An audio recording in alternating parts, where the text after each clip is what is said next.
This what's the view?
Let me know.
Say this speaking. Thanks, Doc.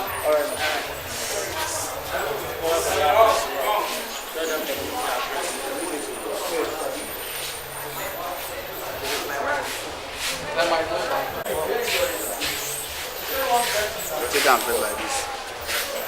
This is before. You done it, yeah. This is close, Papa, close.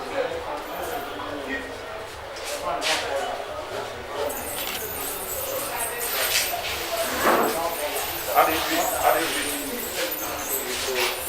It's a foreign thing now. Yes. I'm not just used to it. Yes, but how do you feel? Okay, you can chew with this. No. You can chew. I'm not chewing for that. No, maybe for some time. After to do so what do you have to say? What do you have to say? The organizers. We all have a good God to also what is good to say. Thank you very much. Hello, sir. Just put it. Oh yeah, snap. Break it down a little bit.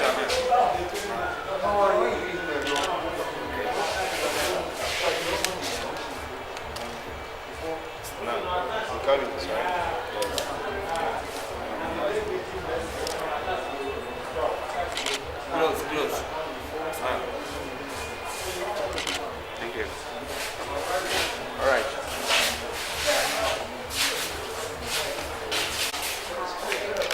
How about close first? Close.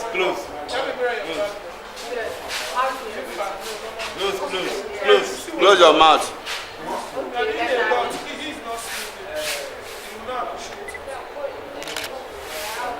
Okay.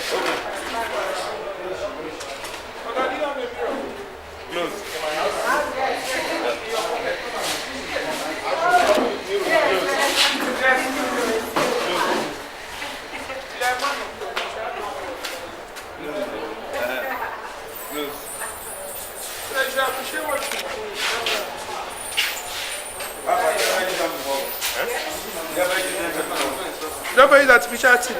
No. So we will use that to eat, but nothing that they crack bone. Soft food there. Everything they eat. Then when you want to brush your teeth, you remove them. Then you go clean them. If you leave them food, all those parts make it inside the mouth, they smell. Then make you go to clean them.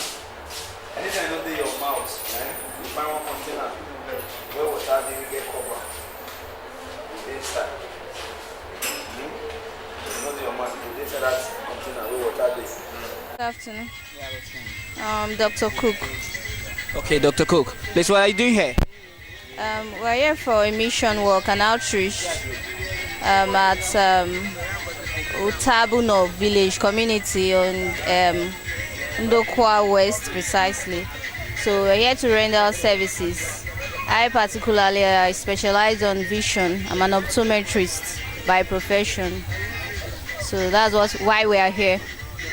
Okay, thank you very much. From your observation and every other thing you've seen today, do you have any particular case that really attracted your attention? Yes. There was actually an 18-year-old girl I met here. From birth, she had what we call bilateral congenital cataract. So both eyes are blind. And she needs surgical intervention. That's the only way she can restore her vision back. So it's a peculiar case, and looking at the community and the background where she came from, probably they could be peasant farmers and not so rich per se.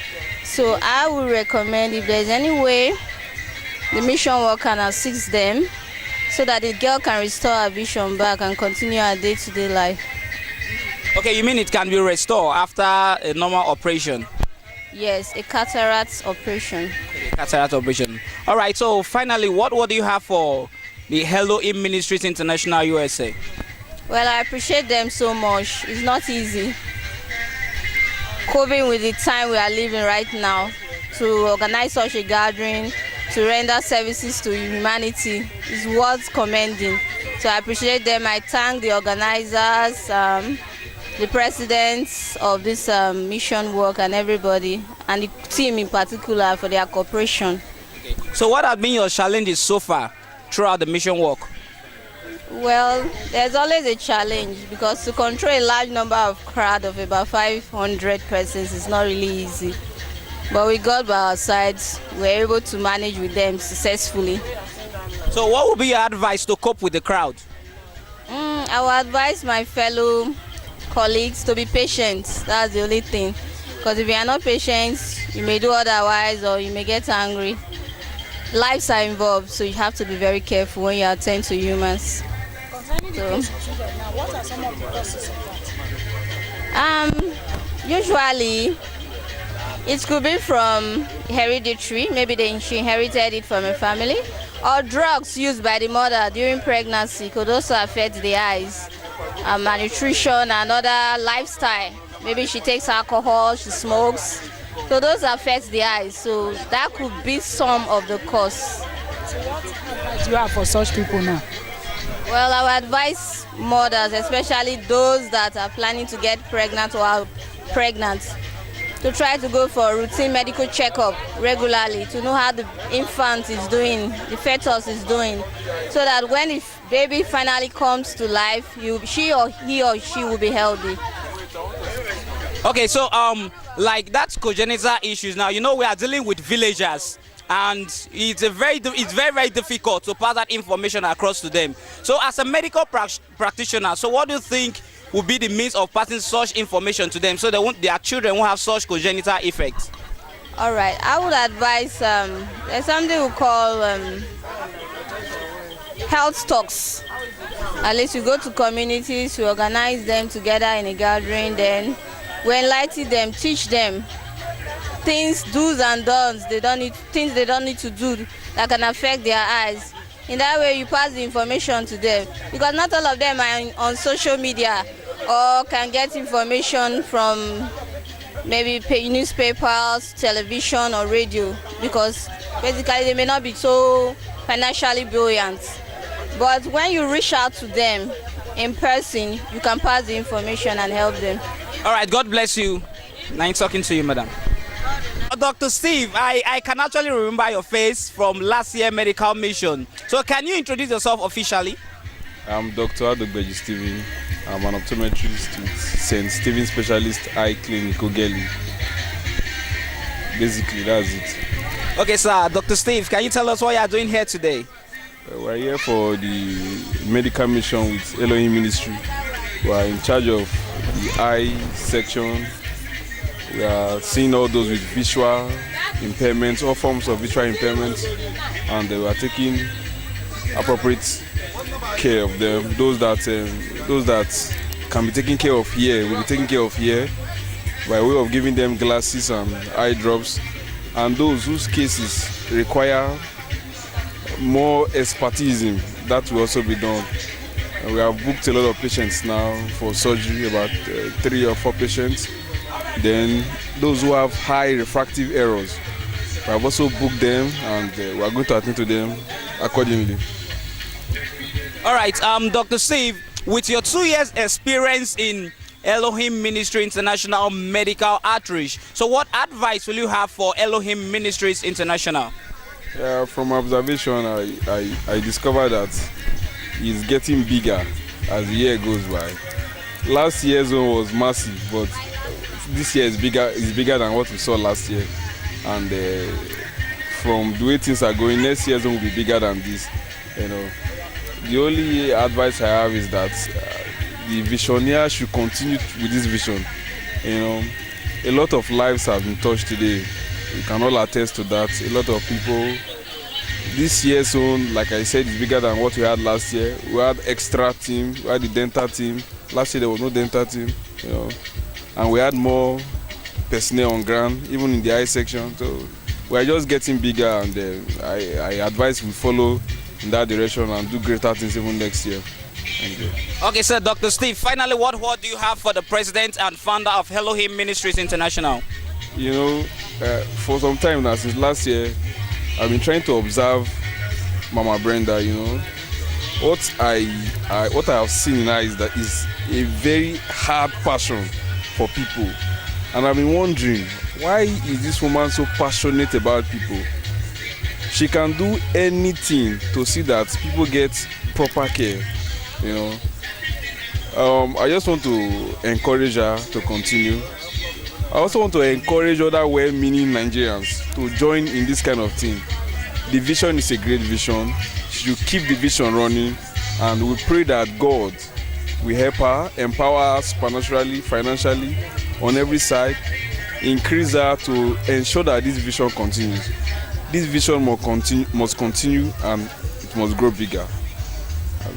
All right, nice talking with you, Dr. Steve. God bless you, and I hope to see you in next year medical mission. God bless you, sir. Right here at the pharmacy department, and I can see you've been very busy for over 10 hours, if I must exaggerate. So can I meet you, madam? Okay, my name is Ms. Benedita Onome Bakare.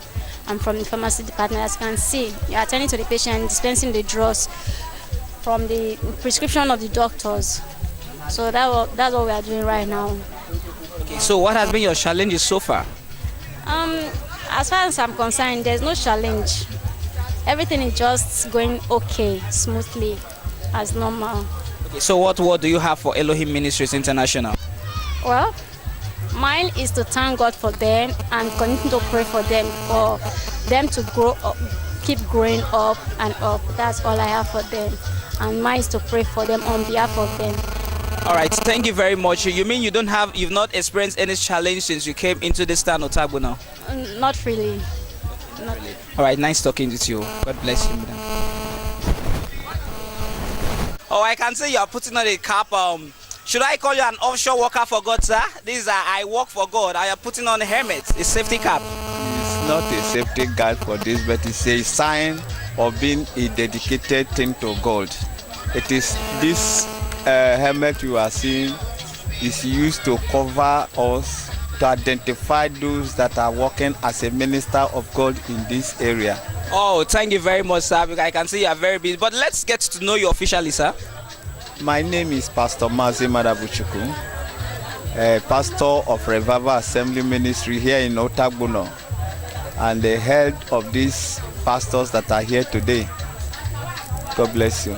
Okay, thank you very much. So I can see this place is tagged on pastors and counseling. So what has been your experience so far during the means of counseling the patients? Well, doing my counseling, like my brother here, you see, not all of them need meditation, but many of them need prayer, but they don't know concerning it. Like what most of them, they will complain of the other side. They will complain of them. Like the one I interviewed just before this one, I canceled before this one. He say anytime he saw, anytime he comes to the home, that a man will be cut off, and he don't know why. So I have to counsel him, tell him what to do, give him some prayer guides, what he will do.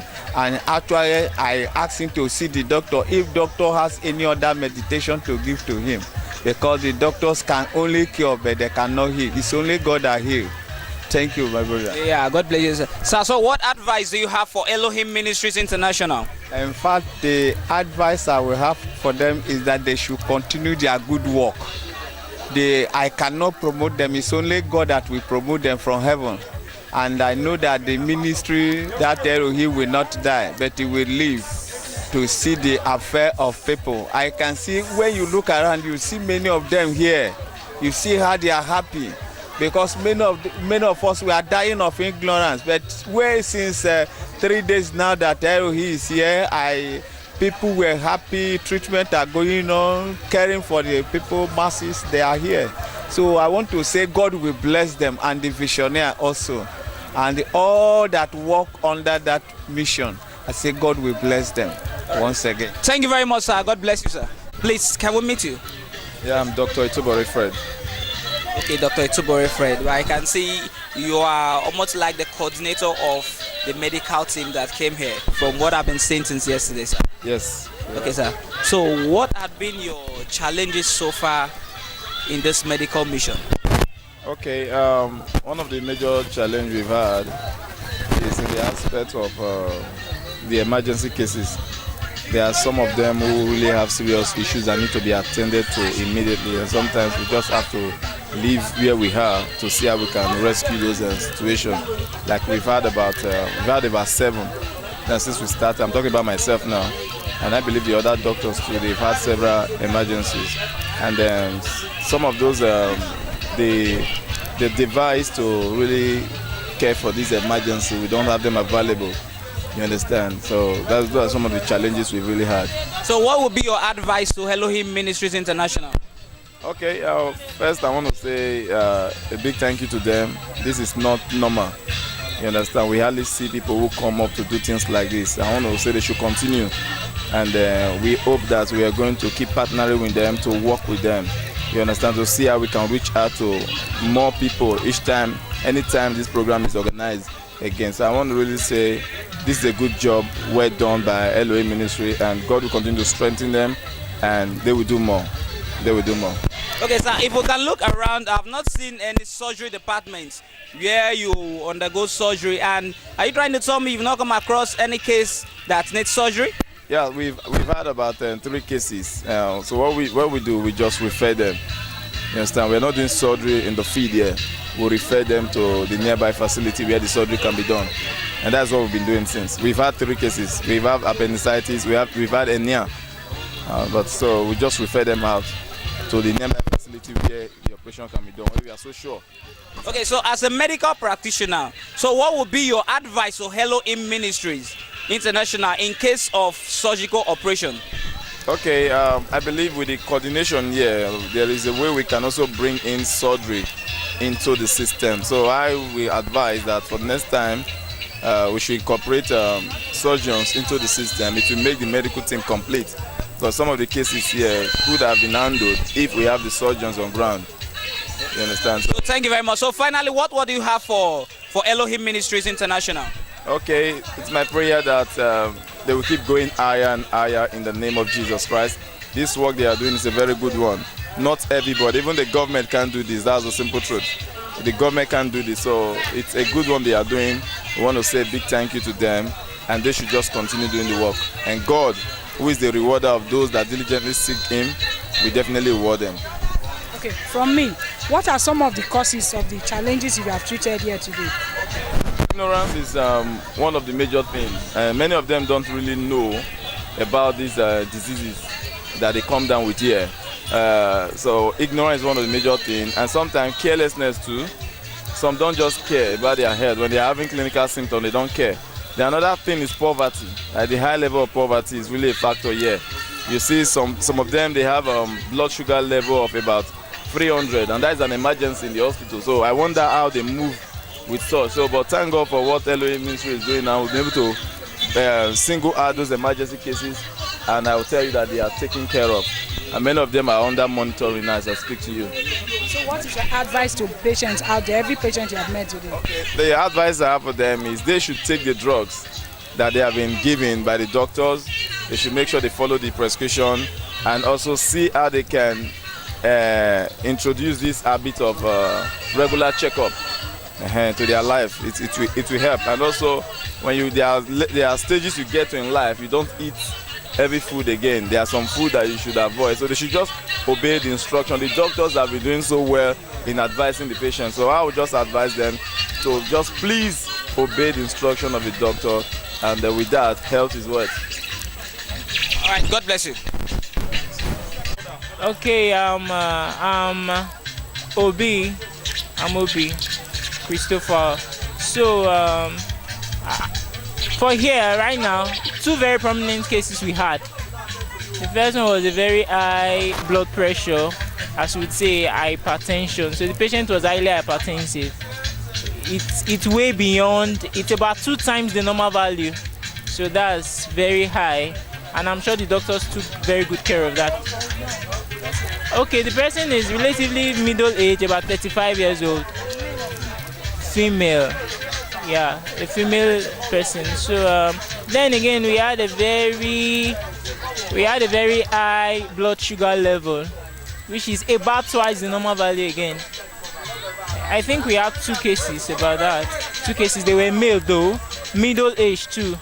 It's expected about for those who are aged, but then for the middle aged, we can't say exactly. Okay, so what would be your advice to Elohim Ministries International concerning these 2 cases we've had?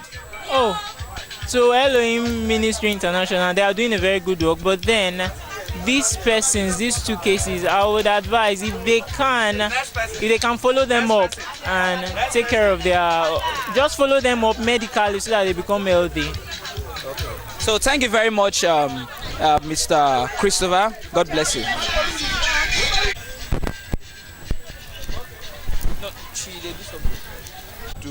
Your name, sir? I am Mr. Obi Friday. Okay. And you are here today doing what, sir? Okay, I came in respect of the medical. What do you have to say to the medical? Okay, I am very happy in respect of this issue now. They directed us to come because I came all the way from Ndokwa, West Kwale. But I was just told because of this free medical something now that I should come. I have been here since yesterday. So I'm very grateful since what you think. Okay, so finally, what do you have for Elohim Ministries International, the organizers of this free medical outreach? Okay, I gave them this. I gave them the respect, and at the same time, I pray to Almighty God so that such a thing like that will continue for our own benefit here. Thank you. Okay, sir. Considering the crowd, I know you must have been so pissed when you came and you saw the crowd. So, what would be your advice to control this crowd next time? Okay, the advice I will give is when next a thing like this is coming up, we should invite more vigilante. That is what do you call the police officers, security officers, because what I saw yesterday here was, it baffled me. That wanted me to, not for coming here today because of the crowd. They beat people, the poor people. That with God, I know all these things are okay. Okay, sir. So, overall, how will you rate the medical attention that was given to you? Attention was very okay. I love it. Okay, thank you. Yes. All right. So one word for Elohim Ministries International. You say? One word for Elohim Ministries International. Say what for? One word for Elohim Ministries International. Okay. I give the praise to God so that a thing like this now should continue worldwide, so that people to try and be going from one local government to another local government for the beneficial of all of us. Thank you. Okay, thank you, sir. God bless you.